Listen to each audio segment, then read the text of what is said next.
Isaiah 62. Musulti gayud ako tungod og alang kanimo o Sion. Dili gayud ako mopahulay tungod kanimo o Jerusalem. Hangtod nga ang imong kadaugan mosidlak sama sa kahayag ug ang imong kaluwasan modan-ag sama sa sulo. Makakita unya ang imong kadaugan ang kanasuran ug makasaksi sa imong himaya ang tanang mga hari.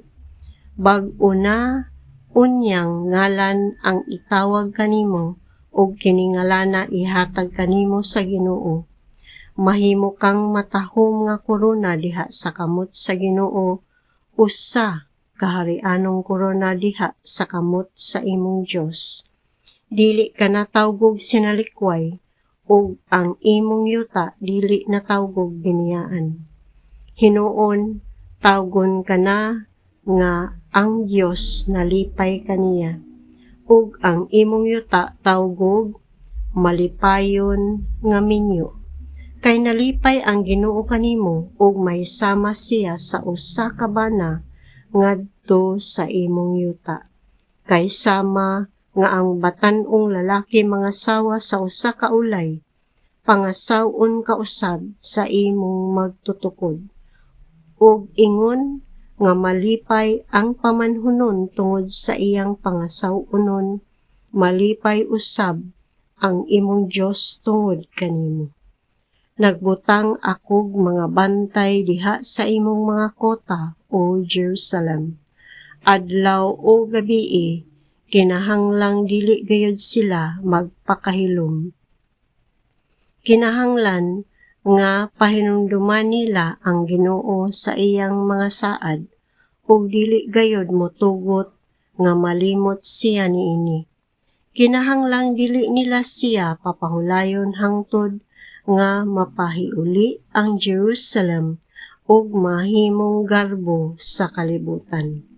Nanumpa ang Ginoo pinaagi sa iyang tuong kamot ug pinaagi sa iyang gahom, himuon niya kini.